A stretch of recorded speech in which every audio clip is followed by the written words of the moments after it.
These dinners came from lean years and leaner cupboards. Food stamps, garden scraps, and whatever was left in the icebox. Still, they filled the house with warmth, smelled like home, and brought people together when times were hard. They may be forgotten now, but they were once everything. Egg drop soup with leftover vegetables. It wasn't a feast. It wasn't even much of a meal. But when the cupboard was down to scraps, egg drop soup kept you going. You boiled a pot of thin broth, chicken if you had a leftover carcass, water with a bouillon cube if you didn't. Leftover vegetables got chopped rough and thrown in. Wilted celery, a stray carrot, a handful of peas. Nothing went to waste. When the broth was boiling hard, you cracked an egg into a bowl, whisked it with a fork, and poured it slowly into the pot in a thin stream, stirring gently to create wisps of soft cooked egg floating like torn ribbons in the soup. A little salt, a crack of pepper, maybe a splash of soy sauce if there was some forgotten bottle in the back of the pantry. It wasn't fancy, but it was hot. It was nourishing enough to put something warm in your belly when there wasn't much else coming. Egg drop soup wasn't about flavor fireworks. It was about stretching one egg, 1 cup of broth, and a handful of scraps into something that tasted just enough like hope. Ham hocks and cabbage. You could smell it long before you saw the pot, a smoky, meaty scent that drifted down the block, slipping through windows and pulling you home. Ham hocks and cabbage didn't come from recipe books. They came from knowing how to turn cheap cuts into pure gold. Ham hocks, dirt cheap and loaded with flavor, were thrown into a pot with water and left to simmer low and slow. Cabbage came next, chopped into thick wedges and added just as the meat started to fall apart. The broth turned rich and smoky, the ham tender enough to nudge off the bone with a spoon, and the cabbage soaking up every last drop like it had been waiting for it all its life. Sometimes a few potatoes made it in, sometimes a handful of beans. But even on its own, this dish could stretch for days, ladled out into bowls, dunked with crusty bread, and savored till the last shred was gone. Ham hocks and cabbage didn't pretend to be anything fancy. It was a working man's dinner built on patience, thrift, and a deep understanding that the best meals are the ones you make out of almost nothing. Oatmeal stretched meatloaf. When breadcrumbs ran out, or when every penny counted, oats stepped up. Oatmeal stretched meatloaf wasn't a compromise. It was a survival strategy, one that turned a single pound of ground beef into a meal big enough to feed a small army. You started with raw oats, dumped straight into the meat along with a cracked egg, a splash of milk, and a heavy pinch of salt and pepper. Maybe some chopped onions if you had them. The oats soaked up every drop of fat and flavor, binding the loaf together, while adding a chew and heartiness that no breadcrumbs could match. Shaped into a pan, smeared with a thick layer of ketchup, and baked until the top caramelized into a sticky sweet crust, oatmeal meatloaf came out humble but mighty. It sliced thick and held together on the plate, served with canned green beans or mashed potatoes, whatever you had on hand. It wasn't fancy, but it was filling. It was dependable. And in a world that gave nothing away for free, oatmeal stretched meatloaf gave you just enough to keep fighting. Spam and rice skillet. When meat prices spiked and grocery shelves started to thin, Spam was the hero nobody expected. Spam and rice skillet was a Depression-born classic that never apologized for being what it was: salty, fatty, and just enough to fill a plate when little else could. You cubed up a can of Spam into rough chunks, browned them in a screaming hot skillet until the edges got crisp and caramelized, then tossed in a mound of cooked white rice. Some folks added frozen peas or a few shreds of cabbage if they had them, but most nights it was just meat, rice, and maybe a splash of soy sauce or black pepper. The fat from the Spam slicked every grain of rice in flavor, turning what should have been bland into something smoky and rich. It was fast, heavy, and comforting in a way you didn't question. Spam and rice skillet wasn't about health or presentation. It was about survival, about making a single can stretch across dinner and tomorrow's lunch. It wasn't supposed to be pretty. It was supposed to keep you standing, and it did. Hungarian chicken paprikash. It started with a smell, deep, smoky, and sweet, floating out from a heavy pot on the stove. Hungarian chicken paprikash didn't require a lot, just bone-in chicken, a few onions, a heavy hand with the paprika, and time. You browned the chicken first, letting the fat crisp up and render down. Then you threw in the onions, slicing them thin and frying them until golden and collapsing. Right when the house smelled rich enough to eat, you dumped in a full scoop of paprika, not a sprinkle, but a whole handful, turning everything a deep, earthy red. A little flour thickened the sauce. A splash of broth loosened it again. And just before serving, a spoonful of sour cream stirred through gave it a velvety richness that tasted like a secret too good to share. It poured thick and heavy over wide egg noodles, every bite smoky, savory, and tinged with just a little tang. Hungarian chicken paprikash didn't care if you had much money. It only cared if you had the will to make something unforgettable out of almost nothing. It was the kind of dinner you remembered long after the plates were clean. Dandelion greens with vinegar and bacon. You didn't buy these greens at a store. You picked them from the cracks in the sidewalk and the edges of fields, stubborn little leaves that grew no matter how mean the weather got. Dandelion greens were wild, bitter, and free, and they turned into dinner with just a little bacon and a hot skillet. First, you fried up a few scraps of bacon, fatty ends and pieces, not pretty strips, until the grease ran thick.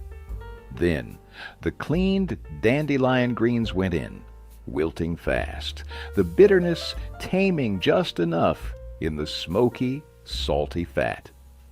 A splash of vinegar right at the end woke the whole dish up, cutting through the grease and bringing every mouthful to life.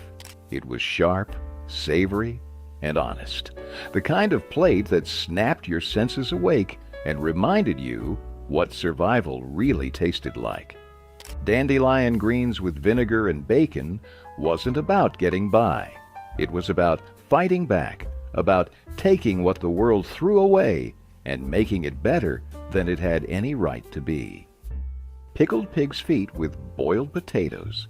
You either loved them or you didn't, but pickled pig's feet were a rite of passage in kitchens that couldn't afford to waste a thing.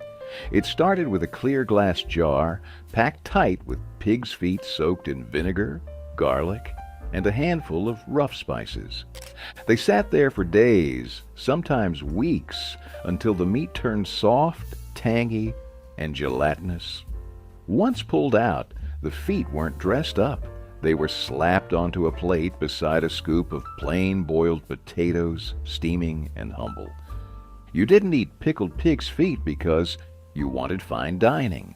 You ate them because they filled you up, gave you collagen and protein when money couldn't. The vinegar cut through the richness, and the potatoes smoothed it out, balancing salty, sour, and starchy into something weirdly comforting. No one pretended this was elegant food. It was daring, gritty, unapologetically real. It didn't just feed you, it dared you to be tougher than your circumstances.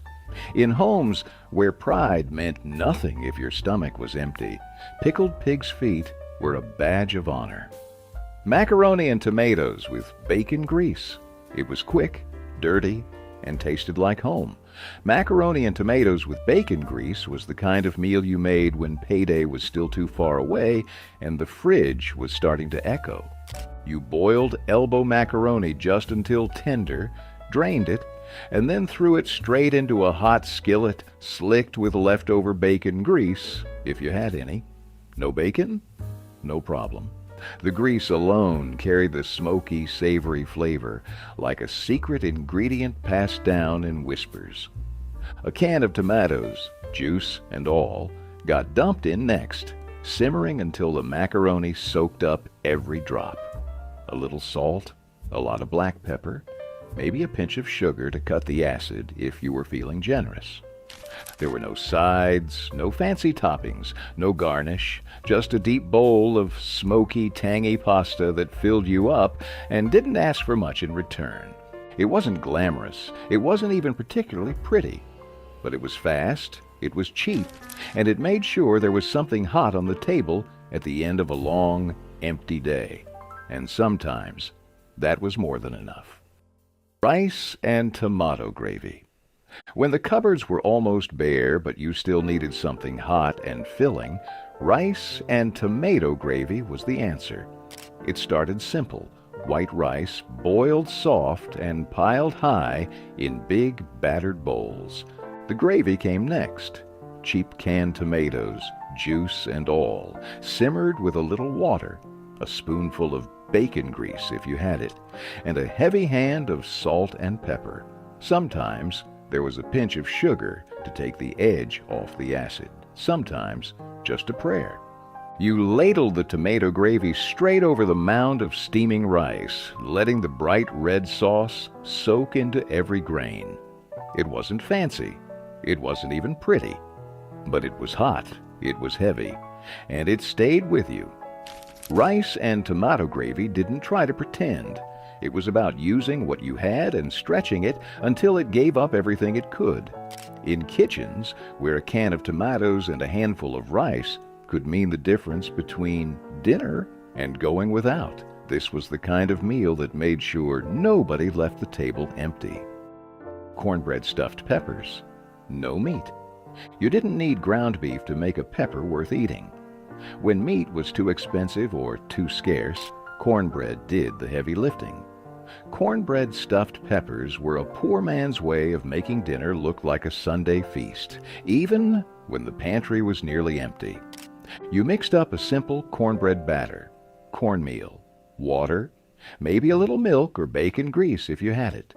Into the batter went scraps of whatever you could find: diced onions, a handful of canned corn, a sprinkle of cheese if someone had been lucky at the store. Bell peppers were hollowed out, standing proud like little green bowls, and filled to the top with the thick, gritty batter, baked until the cornbread puffed up golden and cracked at the top. The peppers softened into tender shells you could cut with a fork. There wasn't any meat, and nobody expected there to be. It was about making something that looked and smelled like abundance, even when the cupboards told a different story. Cornbread, stuffed peppers didn't apologize for what they were. They just showed up hot, full, and ready to fill another hungry belly. Blood gravy over biscuits. It sounds brutal, and it was. But back when nothing could be wasted, blood gravy was the kind of dinner that kept people standing. Fresh blood from pigs or cows was whisked into a hot skillet with a little flour, a splash of milk if there was any to spare, and a heavy hand of black pepper. It thickened quick into a dark, rich sauce that smelled stronger than anything you had ever tasted. Served ladled over biscuits, homemade if there was time, store-bought if there wasn't, blood gravy turned the scraps of the kitchen into a full, heavy meal. It wasn't fancy, and it sure wasn't delicate. It was iron-rich, packed with body, and it stuck to your ribs like it meant it. For folks living paycheck to paycheck, or not even that, it was a miracle in a pan. Some families seasoned it with sage or onion. Others kept it bare bones and let the richness speak for itself. It wasn't for picky eaters, but it filled the house with the smell of survival. Blood gravy didn't pretend to be pretty. It just did its job, and sometimes that's all a dinner needed to do. Salisbury steak with mushroom gravy. It was the closest thing most families got to steak, and nobody minded one bit. Salisbury steak started with ground beef mixed with breadcrumbs, egg, salt, pepper, and maybe a splash of Worcestershire, if someone had splurged a little. You shaped the mix into thick oval patties, seared them hard in a skillet until the edges crusted and the inside stayed juicy. Then you set them aside and built the real magic: mushroom gravy. A handful of sliced mushrooms and a chopped onion sizzled in the fat left behind. A quick dusting of flour, a slow pour of broth, and suddenly the skillet was bubbling with a rich, savory sauce that smelled like it cost a whole lot more than it did. The patties went back into the pan, soaking up every drop of flavor while the gravy thickened. Spoon it over a scoop of mashed potatoes, boxed or scratch, it didn't matter, and you had yourself a meal that made a Tuesday night feel almost like Sunday. Salisbury steak wasn't about luxury. It was about tricking the world into thinking you had a little more than you did, and pulling it off so well nobody questioned it. Lazy Man's cabbage roll, casserole. Rolling individual cabbage leaves took time nobody had, so folks came up with a smarter way. Lazy Man's cabbage roll, casserole.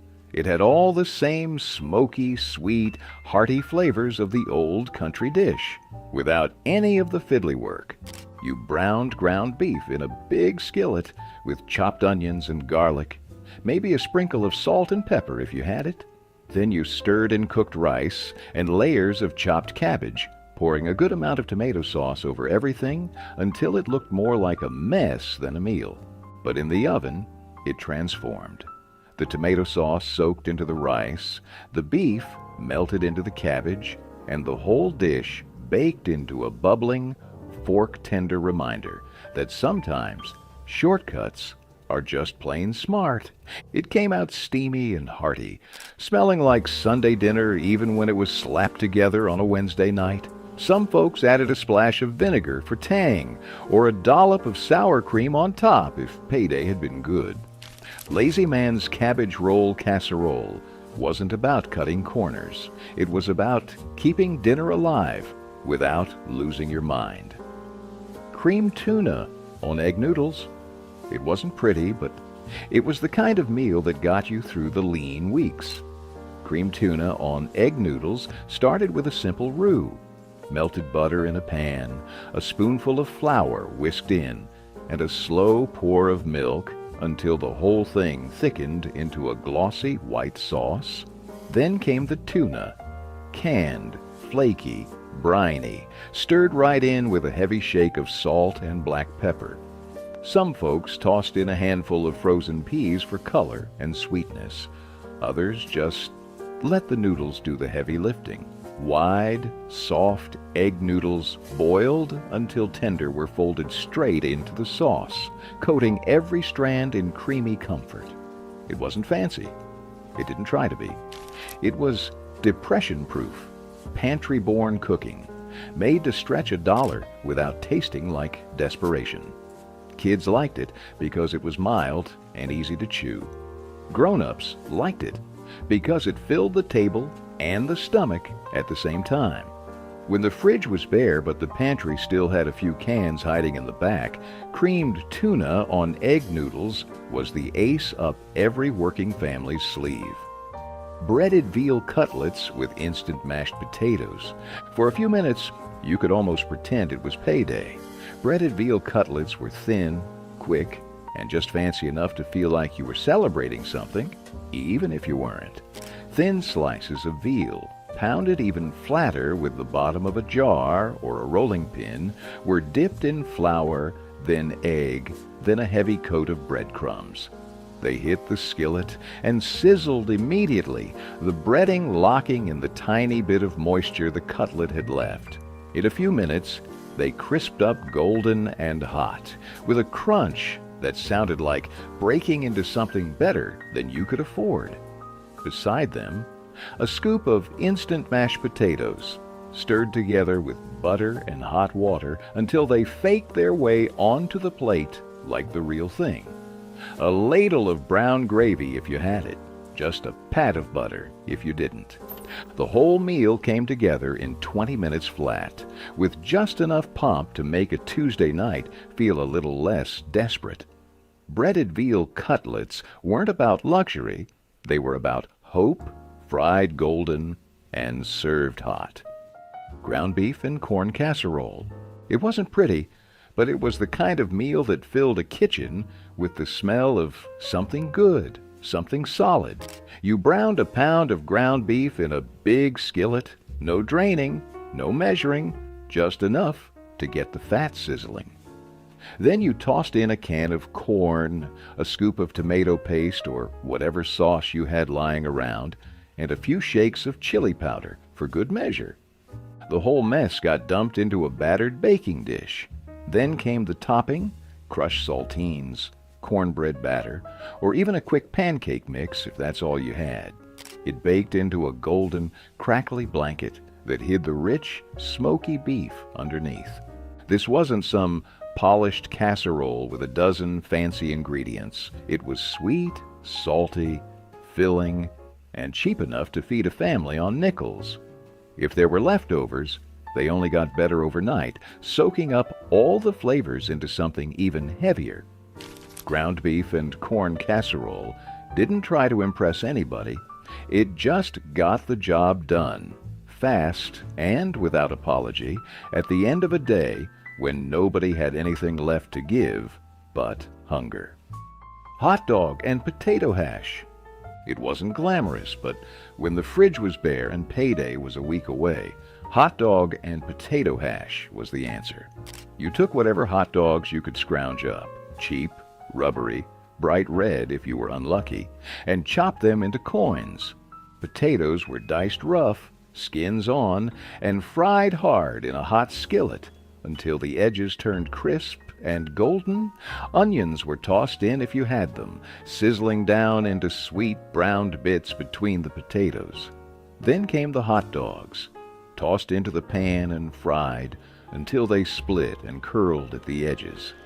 Some folks stirred in a little ketchup or mustard right in the pan, turning the whole mess into something tangy and bright. Others just threw it onto plates as is and called it good. It was salty, greasy, filling, and honest. It didn't pretend to be anything more than it was. Scraps turned into supper, thrown together fast, but hitting the stomach like a brick. Hot dog and potato hash was proof that you didn't need much to make something hot, hearty, and just good enough to get you to the next day. Baked bean sandwiches. You didn't need a steak when you had baked bean sandwiches, just a can of beans, a loaf of soft white bread, and the stubborn kind of hunger that made anything taste good. The beans, sweet, smoky, and sticky, got warmed in a pot if you had the time, straight from the can if you didn't. You spooned a thick heap onto a slice of bread, let the sauce soak into the soft crumb, and capped it with another slice before everything slid apart. It wasn't neat, it wasn't fancy. Half the time, the sandwich collapsed before you got your second bite, but nobody cared. Hands and faces got messy. Plates caught drips and spills. The kitchen smelled like molasses and brown sugar. And if you closed your eyes, you could almost pretend you were eating something decadent. Baked bean sandwiches were about more than just calories. They were about making do, finding a little sweetness when the world didn't offer much, and laughing around a table held together more by hope than by wood. Rice pudding dinner, sweet and filling. When there wasn't enough meat and the pantry shelves were running thin, sweet dinners like rice pudding pulled their weight. You boiled up a pot of white rice, thick and soft, then stirred in a little milk, a handful of sugar, and whatever scraps of spices you had. Cinnamon, if you were lucky, nutmeg if you were blessed. Some folks cracked an egg into the pot to make it richer. Others just let the milk and sugar thicken into a loose, sweet slurry that clung to every grain. Raisins made it in if you had them, but most nights it was just rice, milk, and hope. Spoon it hot into deep bowls, steaming and fragrant, and you had something that filled you up fast, even if it wasn't what you really wanted. It was warm, it was heavy, and it stayed with you through the night. Rice pudding for dinner wasn't about treats. It was about calories, comfort, and making a handful of cheap staples taste like something that could carry you through the next day. Sweet, simple, and stubborn. That was the secret. Fried cabbage with bacon drippings? It didn't take much to turn a head of cabbage into something that could fill the whole house. You started with a heavy iron skillet slicked with bacon drippings saved from better mornings. When the pan got hot enough to smoke, you threw in rough-chopped cabbage by the handful, the green leaves hissing and wilting down into the fat. A little salt, a crack of black pepper. That was all it needed. Some folks tossed in diced onions if they had them, or a few crumbles of leftover bacon if the pantry was generous. But even bare, just cabbage and fat, it fried up into something sweet, smoky, and good enough to make you forget what wasn't sitting on the table next to it. Piled high on a plate with nothing but a piece of white bread to chase it down, fried cabbage wasn't just a side dish. It was survival food. It stretched the budget, filled the kitchen with the smell of something real, and gave everyone around the table one more reason to believe tomorrow would come with a little more on their plate. Buttered noodles with cracked black pepper. Sometimes the best meals came from the bottom of the pantry and the last stick of butter. Buttered noodles with cracked black pepper were pure, simple magic for nights when dinner needed to happen fast and cheap. You boiled egg noodles or spaghetti, whatever you could find, until just tender, drained them, and dropped in a fat slab of butter while the steam was still rising. Tossed and tumbled in the pot, the noodles turned glossy and rich, soaking up every drop. Then came the black pepper, cracked fresh if you had it, shaken from a battered tin if you didn't, scattered over the noodles like confetti. Some folks threw in a pinch of salt, maybe a dusting of cheese if they were lucky, but most just let the butter and pepper do the talking. It wasn't hearty, it wasn't heavy, but it was warm, filling, and good enough to make a long day feel a little softer. Buttered noodles didn't try to impress anyone. They just made sure you got from one day to the next, one bowl at a time. Onion soup made from broth and croutons. It didn't take much to make a meal when all you had was thyme and onions. Onion soup was born out of desperation, thin broth, tired bread, and the patience to turn scraps into something that filled a house with the smell of home.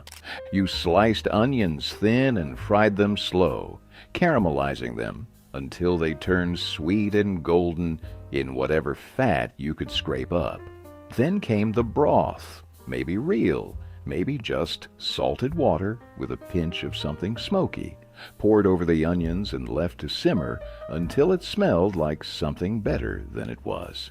Old bread was cut into rough hunks, dried out and hardened, and dropped right into the bowls like heavy stones.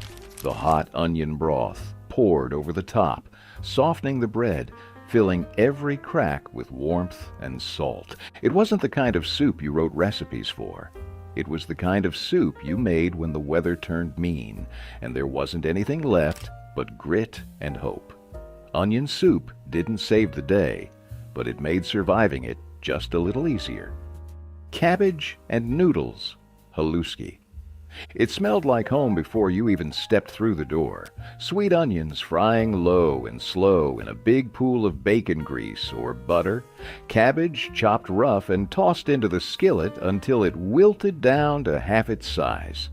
Haluski wasn't just food. It was a promise that no matter how thin the pantry was, dinner would still happen. Boiled egg noodles got folded into the mix next, soft and slippery, soaking up every bit of the rich, buttery flavor left in the pan. Salt, pepper, and maybe a little garlic powder if you were lucky. That was all it needed. It didn't look like much.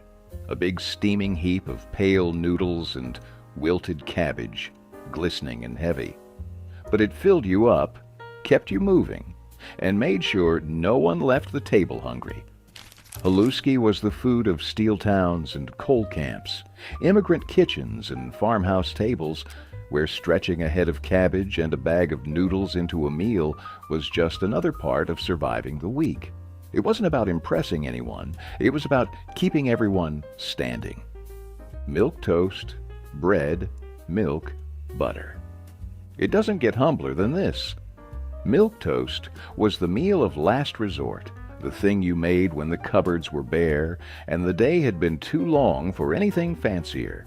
Thick slices of bread, toasted to golden at the edges, dropped into a shallow bowl and drowned in hot milk. A pat of butter melted across the surface, swirling into the warm, pale puddle, like a tiny luxury. Sometimes there was a sprinkle of sugar or cinnamon if there was a little extra to spare, but most nights it was just bread, milk, and the soft, quiet comfort of something filling your belly. It wasn't glamorous. It didn't try to be. Milk toast was what you ate when you were too tired to fight, too broke to pretend, and too stubborn to go to bed hungry. It filled you up in a way that had nothing to do with calories and everything to do with resilience. In the hardest seasons, milk toast wasn't just dinner. It was a small act of hope, proof that even with almost nothing left, you could still find a way to put something warm on the table. Tuna noodle ring mold. It looked like something out of a 1950s cookbook, and maybe it was. But for families scraping by, the tuna noodle ring mold wasn't about presentation. It was about pride. You started with egg noodles, boiled just until tender, then folded them into a creamy, salty mixture of canned tuna, peas, mayonnaise, or cream of mushroom soup, and a heavy dash of black pepper. Some folks added a sprinkle of paprika on top if they were feeling fancy, but most didn't bother. The real magic happened when the mixture got packed into a heavy ring mold, greased and waiting like an empty stage. It baked in the oven until just solid enough to flip without falling apart. When it landed on the plate with a soft, steaming thud, there was no applause, just hungry eyes waiting for a slice. It wasn't pretty, but it tasted like every good memory crammed into a casserole, creamy, salty, soft, and warm. It sliced clean, reheated like a dream, and made sure nobody went to bed hungry. In kitchens, where every meal had to stretch a little further, the tuna noodle ring mold wasn't a joke. It was a quiet little victory. Potato soup with saltine crackers. It didn't get much simpler or more stubborn than potato soup. You peeled and chopped potatoes rough, boiled them with a little salt until they softened, then mashed them half-heartedly right there in the broth. A splash of milk if you had it, a pat of butter if you could spare it. Otherwise, just water and starch and the quiet satisfaction of knowing there'd be something hot in every bowl. Saltines sat in a chipped tin on the counter. You crushed them over the soup, letting them melt into the broth, thickening it just enough to feel heavy on the spoon. It wasn't gourmet. It wasn't even fancy enough to pretend. But it filled your belly, warmed your hands, and reminded you that even when the cupboards were thin, dinner still showed up if you worked for it. Hamburger gravy over mashed potatoes. It wasn't pretty, and it wasn't supposed to be. Hamburger gravy over mashed potatoes was about getting food on the table fast, hot, and cheap. A skillet full of sizzling ground beef, browned until crumbly, was the foundation. You pushed the meat aside, stirred flour right into the fat, and poured in milk or water, stirring until it thickened into a creamy, salty gravy that smelled like home. Piled high over a mound of mashed potatoes, whether from scratch or straight out of a box, the gravy seeped into every crack and crevice, turning a simple plate into something rich and heavy. Frozen peas might make it onto the side if you had a few extra minutes. Otherwise, it was just meat, potatoes, and the kind of salty, savory bite that made you forget what you didn't have. It wasn't diner food, and it wasn't trying to be. It was Tuesday night food, end of the month food, the food that kept kids fed and parents sane. In homes where the grocery bill decided what kind of week you were going to have. Hamburger gravy was the difference between cornbread and buttermilk soup.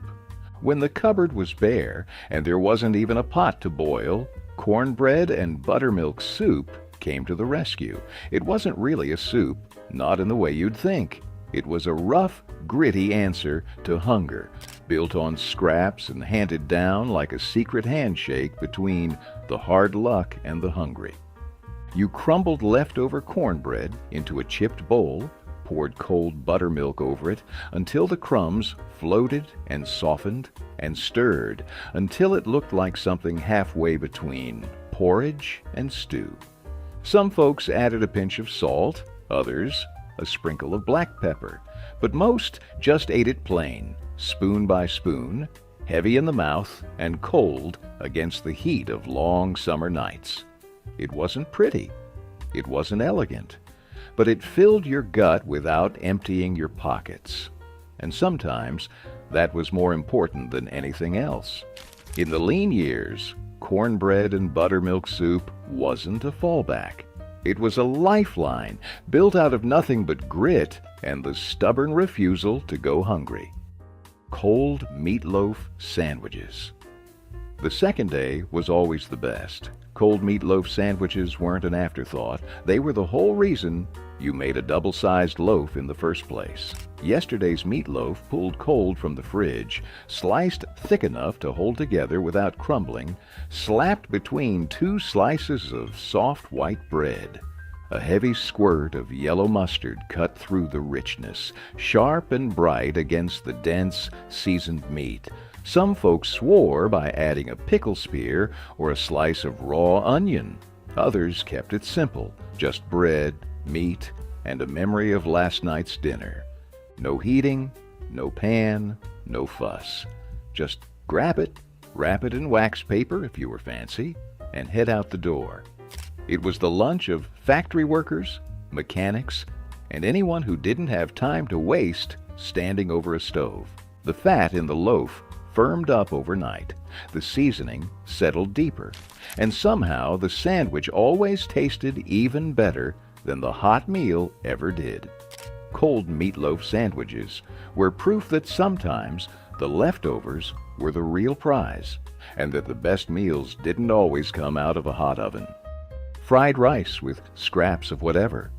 Fried rice wasn't born in high-end restaurants. It came out of battered kitchens where yesterday's leftovers turned into tonight's salvation. Cold rice, scraped from the bottom of an old pot, went into a screaming hot skillet, slicked with bacon fat, lard, or whatever grease hadn't already been stretched into something else. Then came the scraps, slivers of onion, bits of scrambled egg, a handful of canned peas, a chunk of leftover ham, or sausage if you were lucky. No rules, no recipe, just whatever you could scavenge thrown into the pan and stirred hard and fast. A splash of soy sauce or a pinch of salt was enough to pull it all together, every grain coated in fat and flavor. Sometimes it came out crisp at the edges. Sometimes it was soft and steaming. Either way, it filled the plate, filled the house with the smell of something real, and filled the belly until tomorrow. Fried rice wasn't a plan. It was a rebellion against waste, proof that a little heat and a little hunger could turn scraps into something worth sitting down for. Bread and lard with salt. When times got mean, you learned to be meaner. Bread and lard wasn't a delicacy. It was necessity, straight from the hard days when hunger didn't wait for pride. You took a thick slice of stale bread, slathered it with cold lard, sometimes pure white, sometimes flecked with the golden bits of fat, and sprinkled a few grains of salt across the top like a dare. No cooking, no fuss, just bare, brutal eating. Bite by bite, the heavy fat melting into the bread, the salt kicking your tongue awake just long enough to remind you that you were still here, still standing. Some folks softened the lard with a little hot broth. Others toasted the bread if they had the firewood to spare. But most didn't bother. It wasn't about flavor. It wasn't even about satisfaction.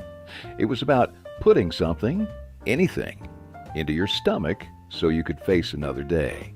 Bread and lard wasn't a choice. It was a testament to survival.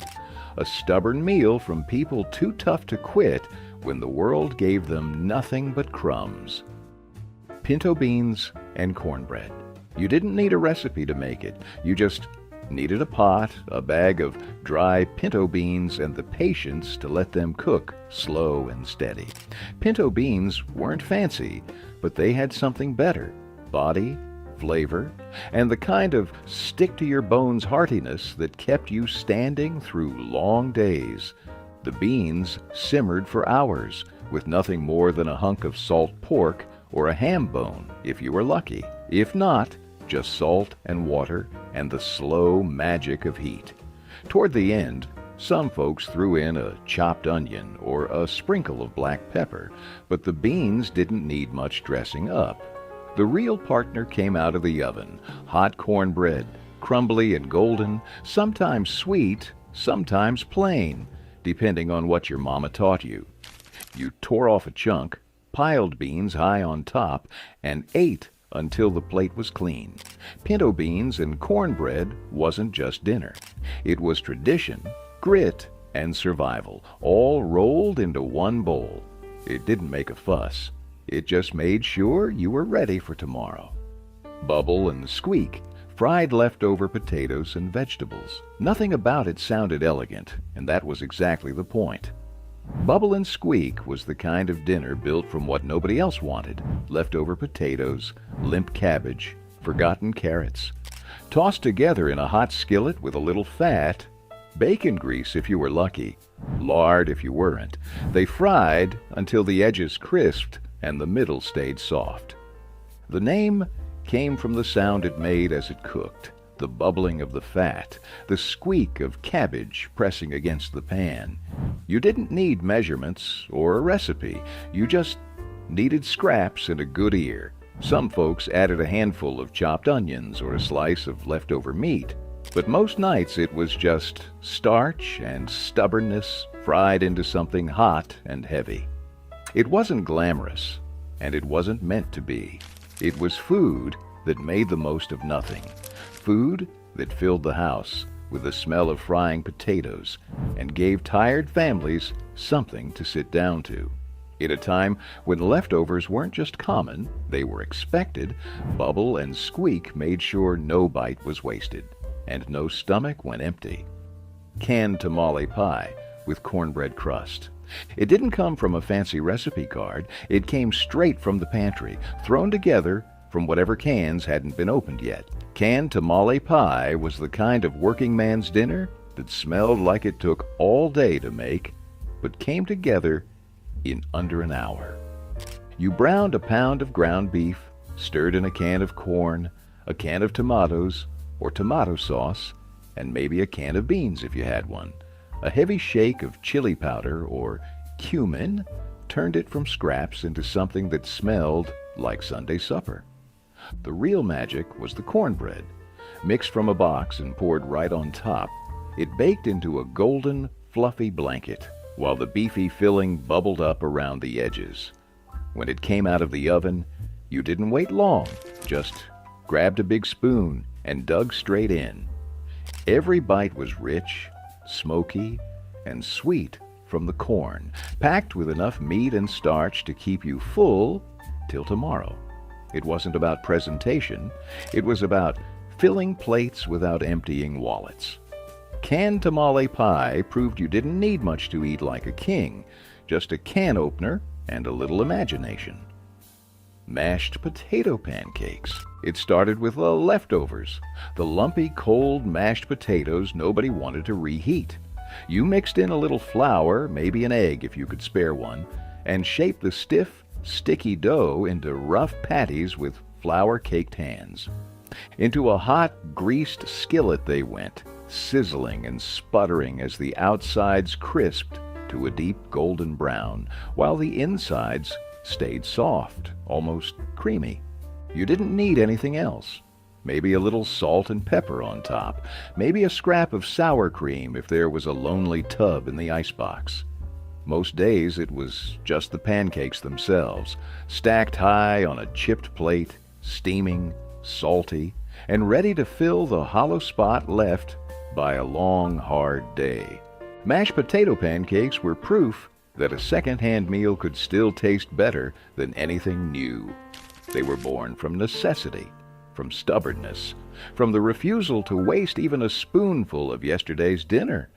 And sometimes they tasted better than anything that had come fresh off the stove.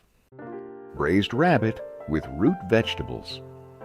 Before meat came in neat plastic packages, families made do with what they could catch, and rabbit was the prize of many backyard hunts. Braised rabbit with root vegetables wasn't some special occasion meal. It was regular folks turning the day's luck into something that could feed everybody. You started by searing the rabbit pieces hard in a heavy skillet, locking in what little fat the lean meat carried. Then you added a handful of garden vegetables, carrots, turnips, onions if you had them, chopped rough and thrown in like it didn't matter. Everything got bathed in broth or just plain water, covered and left to simmer low and steady until the rabbit turned tender and the vegetables surrendered their sweetness to the pot. The result wasn't flashy. It wasn't meant to be. It was earthy, hearty, and deeply honest. Food that tasted like survival and smelled like home. Braised rabbit with root vegetables wasn't about richness. It was about resourcefulness, patience, and that rare satisfaction of turning a good day's catch into a meal that could last until tomorrow. Factory Town boiled dinner, variation, with beans and salt meat. This wasn't just dinner. It was an entire week packed into a single pot. Factory Town boiled dinner was the working man's answer to not knowing if next week's pay was coming. It started with the toughest cuts of salt-cured meat, brisket if you were lucky, pork scraps if you weren't, tossed into the biggest pot you owned and covered in water. Potatoes came next, whole and unpeeled, soaking up all that briny broth.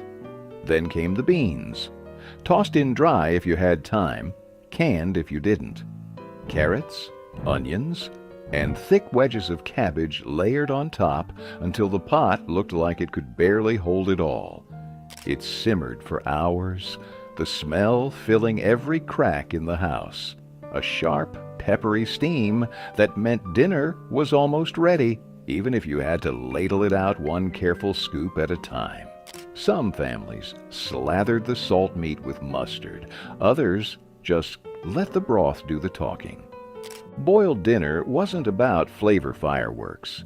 It was about feeding tired bodies without wasting a single scrap. And when it stretched into lunches and sandwiches later in the week, nobody complained. It was survival, seasoned with patience. Chicken livers with rice and peppers. You knew what was cooking the second you walked through the door. It wasn't subtle. Chicken livers pan-fried with diced onions and chopped bell peppers filled the whole house with a smell that hit you like a brick wall. Some folks loved it, some wrinkled their noses, but nobody walked away from a plate still hungry. Livers were cheap, dirt cheap, and packed with iron, protein, and a rich, earthy flavor most people today would barely recognize. Tossed in a hot skillet with just enough oil to sizzle, they browned fast, soaking up every bit of flavor from the onions and peppers. A splash of hot sauce or a pinch of garlic powder took it even further, stretching a few cents worth of ingredients into a meal that could last 2 days.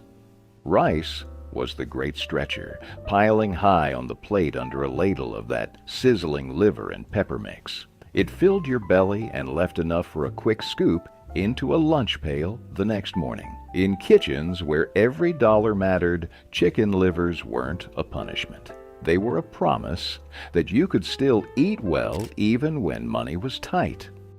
Bologna boats with melted cheese. Nobody pretended this was fancy.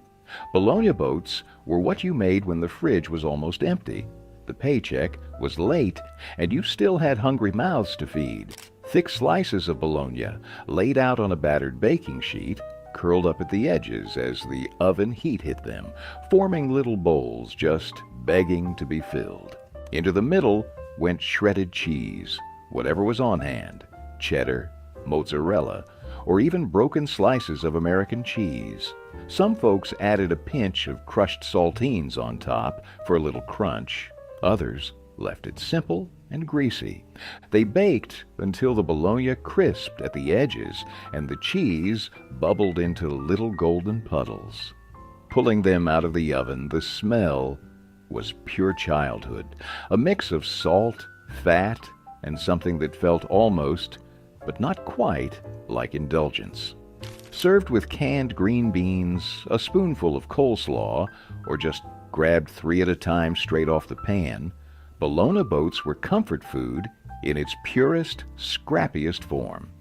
Nobody at the table cared about presentation. They just cared that dinner was hot, salty, and enough to fill them up. Potato cakes with onion. It started with yesterday's mashed potatoes, the cold, stiff kind that nobody wanted to eat straight from the icebox. You stirred in a handful of chopped onions, maybe an egg if you had one to spare, and enough flour to pull the whole thing together. Then you shaped it rough by hand, no fancy cutters, and dropped the cakes straight onto a hot, greased skillet.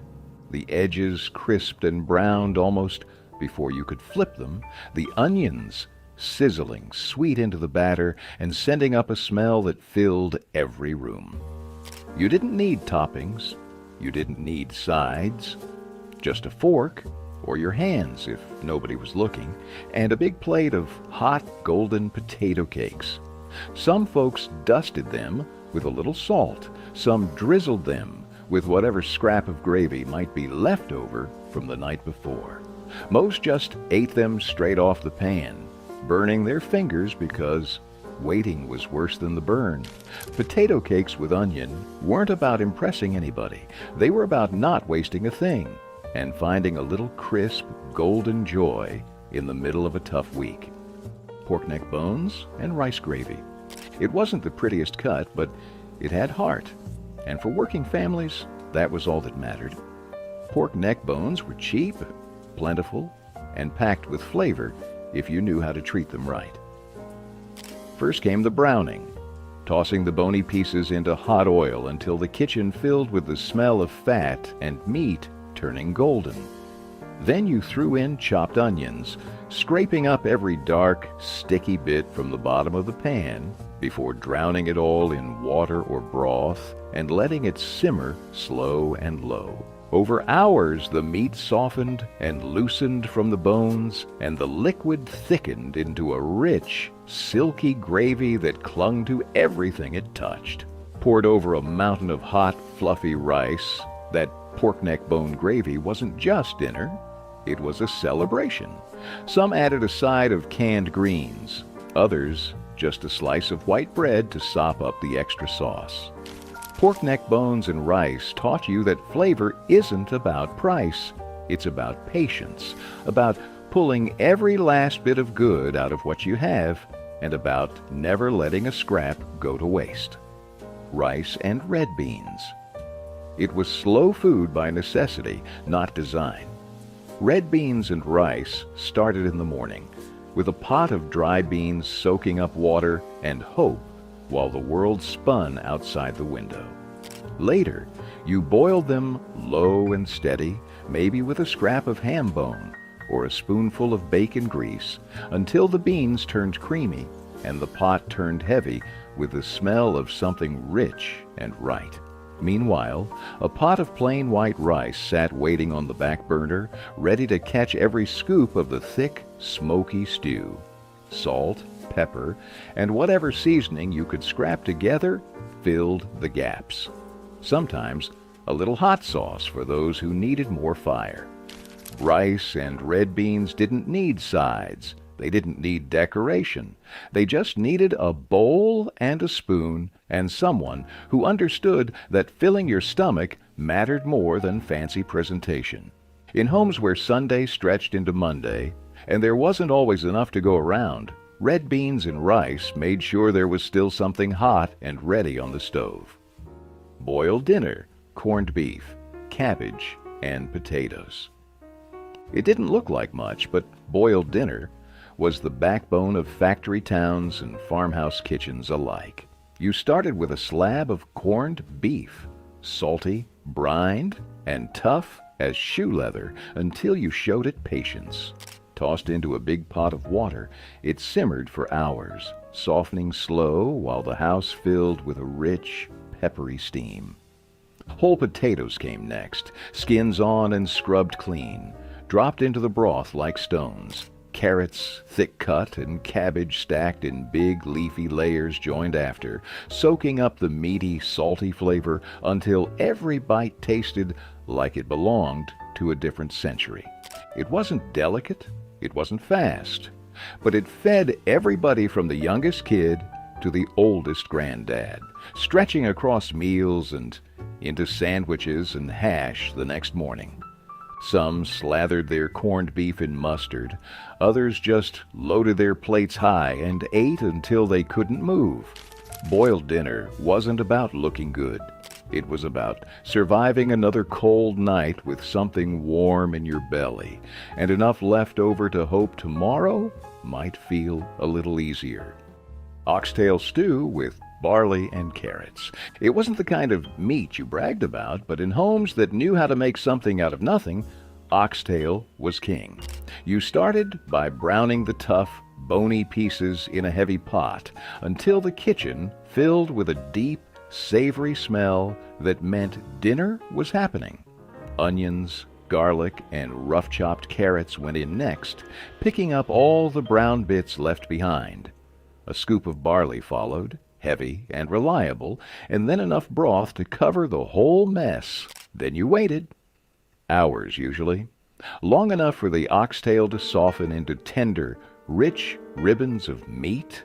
Long enough for the barley to thicken the broth into something closer to a meal than a soup. Some folks threw in a bay leaf or a splash of vinegar. Most just let it simmer and trusted the heat to work its magic. It wasn't fancy, it wasn't fast, but when you ladled that stew into a chipped bowl and tore off a hunk of bread to chase it down, it was everything. It fed you, it warmed you, and it made sure nothing, not even the scraps, went to waste.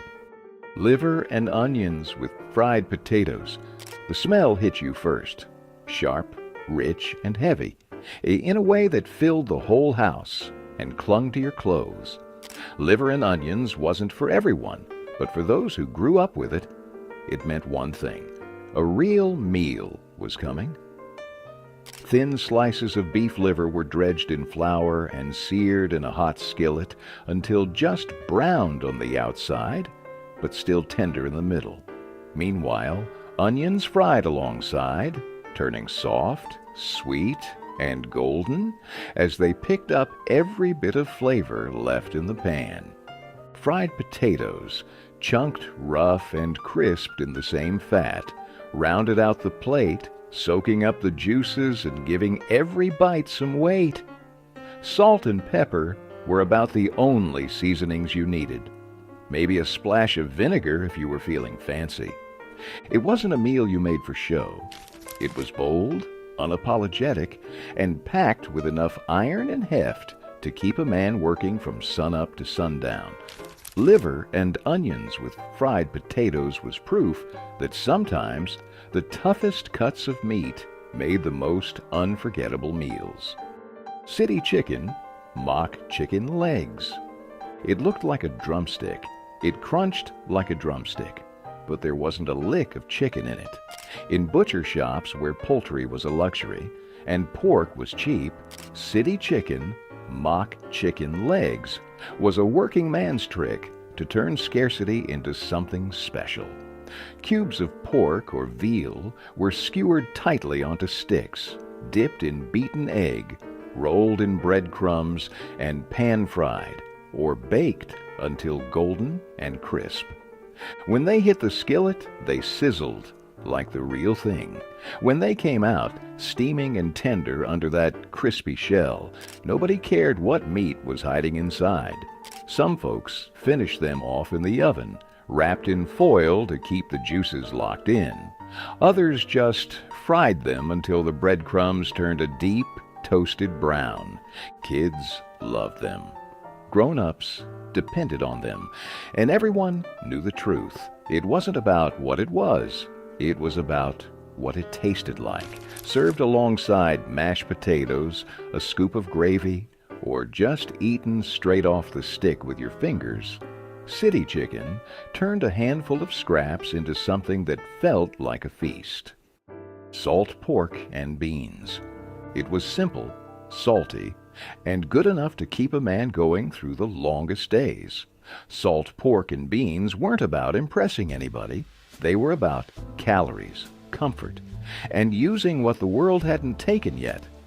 Thick slabs of salt pork, heavily cured to survive months without refrigeration, were tossed into a heavy pot and boiled until they surrendered their briny richness. Dried beans, white, navy, or pinto, whatever was cheapest, followed right after, soaking up all that smoky saltiness. Sometimes a bay leaf was thrown in for good luck. Sometimes just a cracked black peppercorn. The whole pot simmered low and steady for hours, the smell clinging to the walls, the curtains, your clothes. When it was finally ready, the beans were tender, the pork was falling apart, and the broth was thick enough to coat the back of a spoon. It wasn't delicate, it wasn't refined. It was food that respected the hard work it took to bring it to the table. Salt pork and beans filled stomachs, quieted complaints, and reminded people that survival sometimes tasted like salt, fat, and a whole lot of stubbornness.